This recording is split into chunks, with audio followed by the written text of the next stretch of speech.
ಇನ್ನು ಕಲಬುರಗಿಯಲ್ಲಿ ಹಾಡ ಹಗಲೇ ಚಿನ್ನದಂಗಡಿಯನ್ನು ದರೋಡೆ ಮಾಡಿದ್ರಲ್ಲ, ಈ ವಿಚಾರಕ್ಕೆ ಸಂಬಂಧಪಟ್ಟಂತೆ ಪೂರ್ವ ನಿಯೋಜಿತವಾಗಿ ಪ್ಲಾನ್ ಮಾಡಿಕೊಂಡೇ ದರೋಡೆಕೋರರು ಬಂದಿದ್ರು ಅಂತಕ್ಕಂಥದ್ದು ಗೊತ್ತಾಗ್ತಾ ಇದೆ.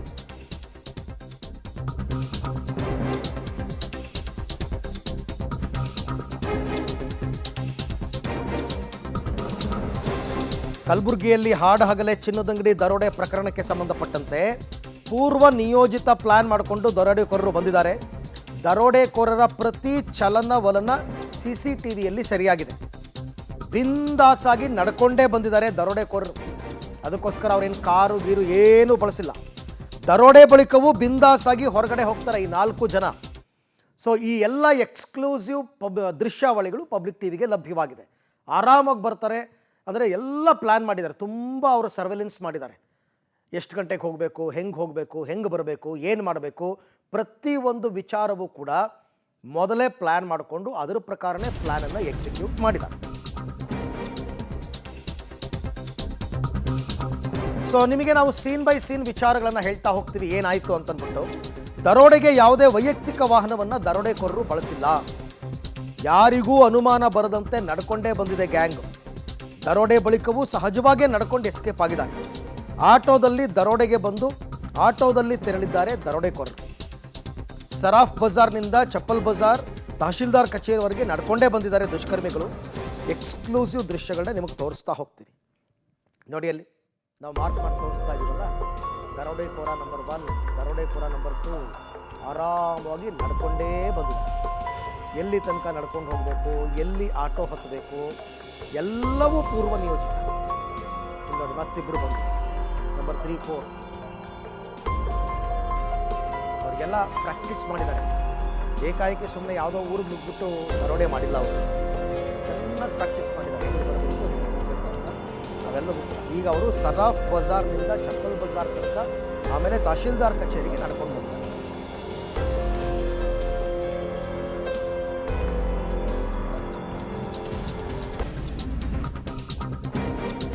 Okay, scene 2.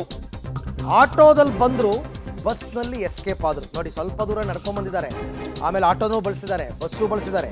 ಕಲಬುರಗಿಯ ಬ್ರಹ್ಮಾಪುರ ಠಾಣೆ ಮುಂದೆಯೇ ಆಟೋ ಹಿಡಿದು ಎಸ್ಕೇಪ್ ಆಗಿದ್ದಾರೆ. ಅಲ್ಲಿಂದ ನೇರವಾಗಿ ಕೇಂದ್ರೀಯ ಬಸ್ ನಿಲ್ದಾಣಕ್ಕೆ ಈ ಗ್ಯಾಂಗ್ ಬರುತ್ತೆ. ಕೇಂದ್ರೀಯ ಬಸ್ ನಿಲ್ದಾಣದ ಹಿಂಬದಿ ಇಳ್ಕೊಂಡಿದ್ದಾರೆ ಗ್ಯಾಂಗು. ಅಲ್ಲಿಂದ KKRTC ಸಾರಿಗೆ ಬಸ್ನಲ್ಲಿ ದರೋಡೆಕೋರರು ಎಸ್ಕೇಪ್ ಆಗಿದ್ದಾರೆ. ಅದು ಕೂಡ CCTVಯಲ್ಲಿ ದೃಶ್ಯ ಲಭ್ಯವಾಗ್ತಾ ಇದೆ. ಅದ್ರ ಬಗ್ಗೆ ಕೂಡ ಹೇಳ್ತೀವಿ ನಾವು ನಿಮಗೆ. ದರೋಡೆ ಮಾಡಬೇಕಾದ್ರೆ ಆಟೋದಲ್ಲಿ ಬರ್ತಾರೆ, ಅಲ್ಲಿಂದ ಬಸ್ನಲ್ಲಿ ಎಸ್ಕೇಪ್ ಆಗ್ತಾರೆ. ಅವ್ರಿಗೆ ಗೊತ್ತಿದೆ, ಆ ಊರನ್ನು ಚಿರಪರಿಚಿತ ಅವ್ರಿಗೆ ಮೋಸ್ಟ್ಲಿ. ಹಾಗಾಗಿನೇ ಬಸ್ ಸ್ಟ್ಯಾಂಡ್ ಹಿಂಭಾಗದಲ್ಲಿ ಅವ್ರು ಇಳ್ಕೋತಾರೆ, ಅಲ್ಲಿಂದ ಮತ್ತೆ ಬಸ್ ಹತ್ಕೋತಾರೆ, ಅಲ್ಲಿಂದ ಅವ್ರು ಎಸ್ಕೇಪ್ ಆಗ್ತಾರೆ. ಎಲ್ಲವೂ ಕೂಡ ಪೂರ್ವ ನಿಯೋಜಿತವಾಗೇ ಮಾಡಿದ್ದಾರೆ. ನೋಡ್ತಾ ಇದ್ದಾರೆ ವಿಷಯ. ದರೋಡೆಕೋರರು ನೋಡಿ, ಆಟೋ ಇಳಿದು ಅವ್ರು ಬರ್ತಾ ಇರ್ತಕ್ಕಂಥದ್ದು ನಂಬರ್ 1, 2 ನೋಡಿ, ಎಲ್ಲ ಬಂದರು. ಒಂದು ಮಾತುಕತೆ ಆಡಿಕೊಂಡು ಏನು ಮಾಡಬೇಕು, ಏನು ಬಿಡಬೇಕು ಅಂತೆಲ್ಲ ಮಾಡಿ, ಆಮೇಲೆ ಅಂಗಡಿಗೆ ಹೋಗಿ ಕಳ್ತನ ಮಾಡಿಕೊಂಡು ದರೋಡೆ ಮಾಡಿಕೊಂಡು ಅಲ್ಲಿಂದ ಮುಂದಕ್ಕೆ ಅವರು ಬಸ್ ಹತ್ಕೊಂಡು ಪರಾರಿಯಾಗಿದ್ದಾರೆ.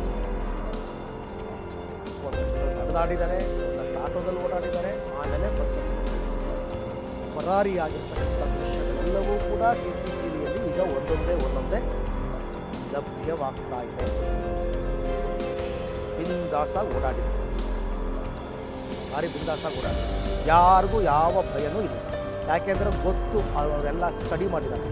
ಅಲ್ಲಿ ಯಾವ ಸೆಕ್ಯೂರಿಟಿನೂ ಇಲ್ಲ, ಯಾವ ಪ್ರೊಟೆಕ್ಷನ್ನೂ ಇಲ್ಲ, ಯಾರಿಗೂ ಗೊತ್ತಾಗೋದೂ ಇಲ್ಲ. ಗೊತ್ತಾಗೋ ಅಷ್ಟೊತ್ತಿಗೆ ನಾವು ಇಲ್ಲಿ ಇರೋದೇ ಇಲ್ಲ. ಪ್ರೊಫೆಷನಲ್ಗಳು ಮಾಡೋ ರೀತಿಯಲ್ಲೇ ಅವರು ದರೋಡೆ ಮಾಡಿದ್ದಾರೆ. ಪ್ರೊಫೆಷನಲ್ ದರೋಡೆಕೋರರು. ಅದಕ್ಕೋಸ್ಕರ ಸುಮಾರು ದಿನ ಅವರು ಅಭ್ಯಾಸ ಮಾಡಿದ್ದಾರೆ. ಎಲ್ಲಿ ಹೋಗಬೇಕು, ಎಲ್ಲಿ ಹತ್ತಬೇಕು, ಎಲ್ಲಿ ಆಟೋ ಸಿಗುತ್ತೆ, ಎಲ್ಲಿ ಇಳಿಬೇಕು. ಇನ್ನು ಸೀನ್ 4 ನೋಡೋಣ. ದರೋಡೆಗೂ ಮುನ್ನ ಮತ್ತು ನಂತರ ಕೂಡ ಮೊಬೈಲ್ ಬಳಸಿಲ್ಲ ಈ ಆರೋಪಿಗಳು. ಮೊಬೈಲ್ ಬಳಸ್ಬಿಟ್ಟಿದ್ರೆ ಗೊತ್ತಾಗ್ಬಿಡ್ತಾ ಇತ್ತು ಇವ್ರು ಯಾರು ಏನು ಅಂತ. ಮೊಬೈಲ್ನಲ್ಲಿ ಮಾತನಾಡುವಂತೆ ನಟಿಸಿಕೊಂಡು ಅಂಗಡಿಗೆ ಎಂಟ್ರಿ ಆಗಿದ್ದಾರೆ. ಉಳಿದ 3 ಮೊಬೈಲ್ ಬಳಸದೆ ಕೃತ್ಯದಲ್ಲಿ ಎಸಗಿ ಎಸ್ಕೇಪ್ ಆಗಿದ್ದಾರೆ. ಆಗ ತಾನೇ ಓಪನ್ ಮಾಡಲಾಗಿತ್ತು ಅಂಗಡಿ. ಮಾಲೀಕ ಒಬ್ಬನೇ ಇದ್ದುದನ್ನು ಕಂಡು ಸೈಲೆಂಟಾಗಿ ಕೆಲಸ ಮುಗಿಸಿ ಪರಾರಿಯಾಗಿದ್ದಾರೆ. ದರೋಡೆ ಬಳಿಕ ಚಿನ್ನದ ಅಂಗಡಿಯ ಮಾಲೀಕನ ಮೊಬೈಲ್ ಬೇರೆ ಕದ್ದಿದ್ದಾರೆ ನೋಡಿ, ಅದು ಪ್ಲ್ಯಾನು.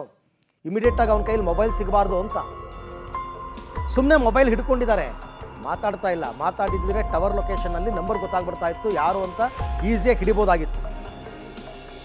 ಬರೀ ಹಿಡ್ಕೊಂಡು ಬಂದಿದ್ದಾರೆ ಕೈಯಲ್ಲಿ, ಮೊಬೈಲ್ ಯೂಸ್ ಮಾಡಿಲ್ಲ, ಯಾರೂ ಯೂಸ್ ಮಾಡಿಲ್ಲ. ಚಿನ್ನ ಕದ್ದು ಎಸ್ಕೇಪ್ ಆಗಬೇಕಾದ್ರೆ ಆ ಅಂಗಡಿ ಮಾಲೀಕನ ಮೊಬೈಲ್ನೂ ಕಿತ್ಕೊಂಡಿದ್ದಾರೆ. ಆಮೇಲೆ ಅದನ್ನು ಸ್ವಿಚ್ ಆಫ್ ಮಾಡಿ ಮೊಬೈಲನ್ನು ಬಿಸಾಕಿ ಹೋಗಿದ್ದಾರೆ.